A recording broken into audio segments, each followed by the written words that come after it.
After a short break, we're back with another FineScale Modeler Weekly. Let's hit the ground running with Tamiya's newly tooled 1/35th scale French light tank H-39. The Hotchkiss H-39 was mainly deployed in light tank battalions with infantry support armored divisions, often fighting together with the slower Char B-1 heavy tank. H-39 saw their first action fighting around Narvik as Allies countered the German occupation of Norway in April 1940, with 15 H-39s present in the 342nd Independent Tank Company. The lower hull starts from the belly, sides with differential and bogey mounts, front and rear fenders, each with subtle texture. There are two sprues that supply the differential covers, drive sprockets, bogies, suspension and idler wheels, making up the track system. Tracks are also divided between the two sets of sprues to complete the treads and give a realistic upper sag on both sides. Fenders are added for track protection. The upper hull includes chain mounts and engine hatch hinges, fender ends, exhaust, front driver's hatch, engine doors, and various tools round out details. Turning to the rear is the trench tail and chain on both sides to attach to the upper hull and rear fender. The main 37mm SA-18 gun fits inside the standalone turret that, much like the fenders, has subtle texture added for a more realistic look. Additional details round out the turret, including visors with covers. There are two choices for the cupola: dome with hatch and a flat split hatch with or without a tanker figure. A French Army figure is also included to pose next to the tank. The decal sheet includes front and rear registration numbers with tricolor flags and number 64 for the French version and the cross for the unknown German unit. A full-color painting guide with the choice between two camouflage marking options is available. French Army 7th Chasseurs Regiment, France, Spring 1940. And German Army Unit Unknown, Germany, January 1945. This is another highly detailed kit from Tamiya that will impress beginner and experienced modelers alike. Up next is ICM's 1/35th scale SdKfz 251/1 Ausf B.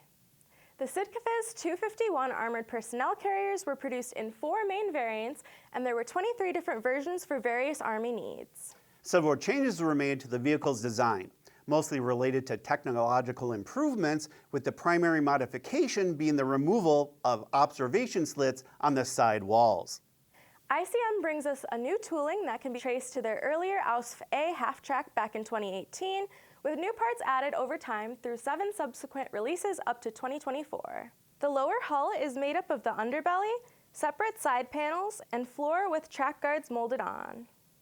Fender stowage boxes are added to both sides, along with sidewalls and rear door frame. The front suspension consists of a leaf spring with defined leaves and various parts to round out the steering mechanism. Several steps take you through engine and radiator assembly, along with rounding out the engine compartment with various components. The interior starts to take shape by adding the firewall with molded-in instrument panel, driver seats, blanket with straps, tools, bench seats, MG30 machine gun, front frame reinforcement, and jerry can. Moving on to the top hull, the engine mesh is pre-molded, a very nice detail. Bonnet and engine compartment doors, viewport doors with hinges, along with various weapons, are attached to the underside. Before turning the model over to work on the tracks, the radio and rear doors round out this part of the build. The suspension assembly uses 2 sprues for both sides that consist of drive sprockets and road wheels with rubber tracks, along with inner hubs and rubber tires for the front wheels. Turning the model back over, finishing touches include a machine gun turret, antenna, shovels, tools, front headlights, and a whole lot more. This kit is packed with many options for detailing. Decals include dials for the instrument panel, German cross, and plate numbers. Clear plastic is included for the headlight lenses. The rest of the clear parts aren't used. Markings include 9th Panzer Division, Balkans, 1941, 5th Panzer Division, Romania, 1941, Eastern Front, late 1941, and North Africa, 1942. ICM has come through with a new tooling that packs a lot of detail in a 1/35th scale package. Based on the Star Trek Lower Decks animated series on Paramount Plus is a 1/1400 scale USS Cerritos by Polar Lights. It's a new tooling that's molded in translucent and clear plastic, making the kit suitable for lighting. Speaking of translucent plastic, the last Starship model kit manufactured like this was the Enterprise D in 2024, making lighting a little easier for model builders everywhere who are into Star Trek. There are 50 parts total, and when put together include the primary saucer section, secondary hull, 2 nacelles, and for the stand, a black dome with a metal rod. Decals included represent 3 Federation-class starships that share the same markings: the USS Alhambra, USS Vacaville, and of course the USS Cerritos. If you want to get more detailed and perhaps want to make something other than the USS Cerritos, Polar Lights makes available an Aztec decal set that consists of 5 sheets. Included markings start with gold for operations vessels that include the USS Solvang and USS Robidoux. Red for command vessels are next with the USS Oakland and USS Merced. Blue for science vessels is last with the USS Carlsbad. Rounding up the decal set are 4 sheets of Aztecs with lifeboats that cover most surfaces of your model to make your Californian-class Federation starship even more detailed than before. Combining the USS Cerritos kit and the Aztec decal set will really take your Federation starship model to the next level. And finally, the 1/10th scale moonsuit by Monarch Models, a model kit that's been in the works since 2013 and is now available. The LNB Haphazard Lunar Exploration Suit was featured on the April 27, 1967 cover of Life magazine and was an early concept for systems being researched 60 years later for real space exploration. Getting into the kit, a light gray sprue has parts for the head, body, suit, and a mysterious moon creature. The white sprue features the body of the moon suit and crashed Soviet Luna 2 probe. The black sprue consists of the arms, legs, and feet, while the dark gray sprue has antennas for both the moon suit and the Soviet Luna 2 probe, nameplate for the base, and pole for the American flag. Parts for the helmet glass, forward ground window, rear inspection window, ground lamps, and identification lamp are all on the clear sprue. Rounding things out are a lunar base for the moon suit figure and Soviet probe, a paper American flag, and number 3 numerical decal. It looks like it was worth the wait for this kit as it's up to Monarch's usual high standards of quality. Look for reviews of the Hotchkiss, SdKfz 251, USS Cerritos, and Moonsuit at FineScale.com. Where you'll also find our very active forum community that covers many topics from model kits, tools, techniques, reference materials, and much more. We've looked at a number of airbrushes over the years at the affordable end of the spectrum, and now Gaahleri has sent us its new Mobius 0.2 millimeter airbrush, and I'm very excited to open this box and take a look at what is inside and what makes this airbrush so special.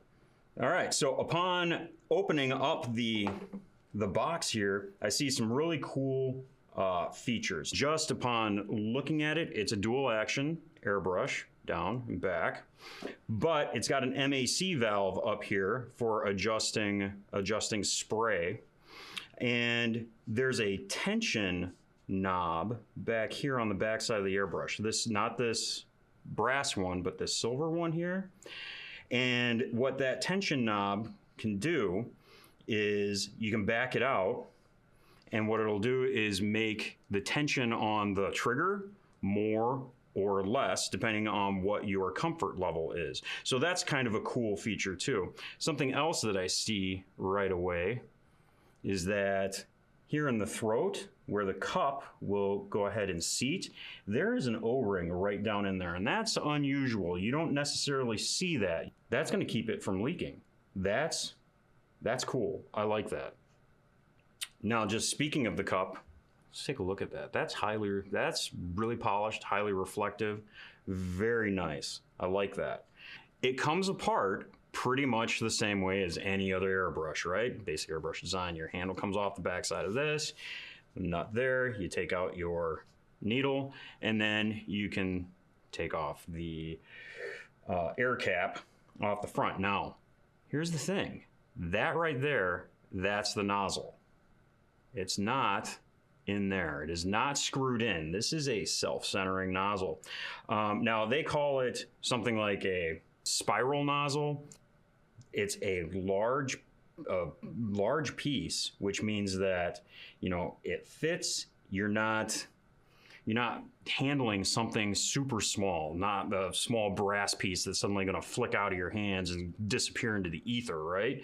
Obviously, there's a seal here, and then the needle will seat right in there. And man, I don't know if we can pick that up or not, but yeah, there it is. That's your 0.2 millimeter, right? Small little nozzle opening there at the end. Another cool feature of the Mobius 0.2 millimeter airbrush is this spiral cutaway design on the handle here on the back side. It's cool. It just looks neat. It's aesthetically pleasing, if you will, if you're into that kind of stuff. But as Gaahleri will tell you, what that allows you to do then is have direct control of your spring tension right here. And there are other brushes that have something similar, but it does allow you to, you know, make those adjustments on the fly while you're actually working on your model. Before we go to the workshop, I'd be remiss if I didn't mention a couple other things about the airbrush. One is this fluid adjustment knob here at the back, or, you know, trigger stop, or whatever you want to call it, which is, again, I've mentioned this in the past, I'm a lazy airbrusher. So once I've locked in where I know that I want the trigger to be at the furthest throw for whatever I'm painting, you can adjust this knob back here, and that's as far back as your trigger is going to be able to go. So those are the main features of the Gaahleri Mobius 0.2 millimeter airbrush. Let's go to the workshop and see how it handles. First, let's show you what this MAC valve does to the spray pattern as it comes out of the airbrush. Right now I have it completely wide open, so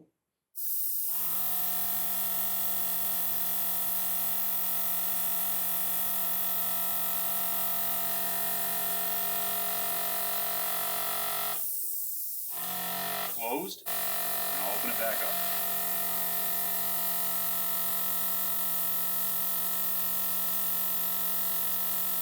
So it is a 0.2 millimeter nozzle, which means it's not going to throw a heck of a lot of paint out there. It's a fine detail brush. But I want to be able to see how much paint I can throw out there, what that's going to look like. So this is just full throttle all the way open.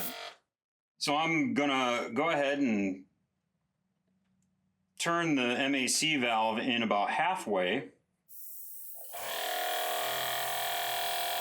You can already see how much finer that line is from what we had previously.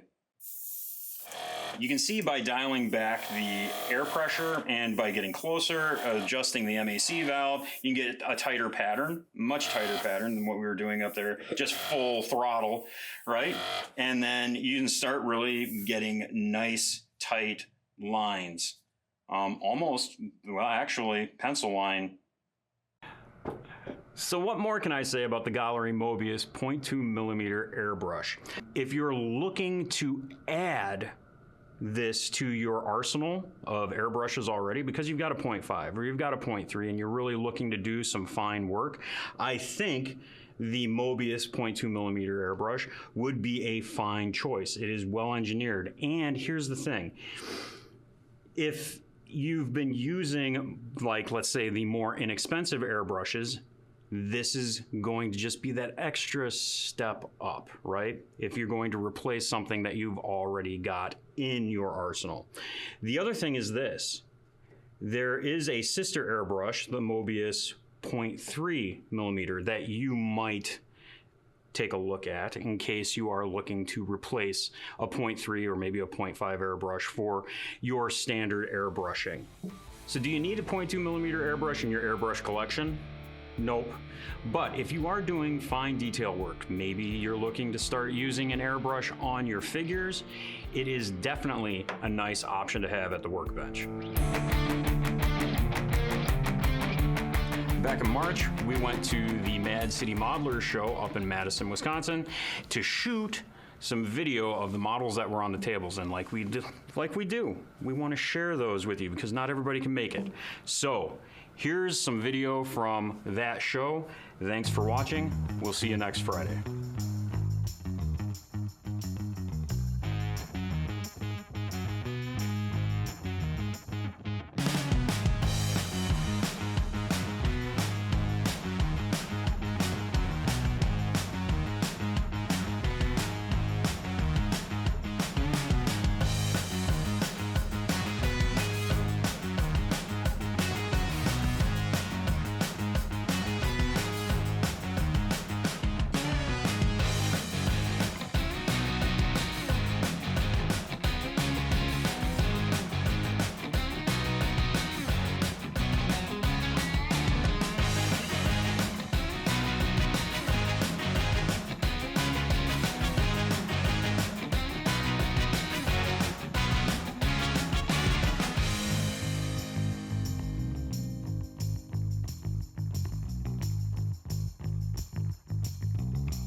So what more can I say about the Gaahleri Mobius 0.2 millimeter Gaahleri Mobius?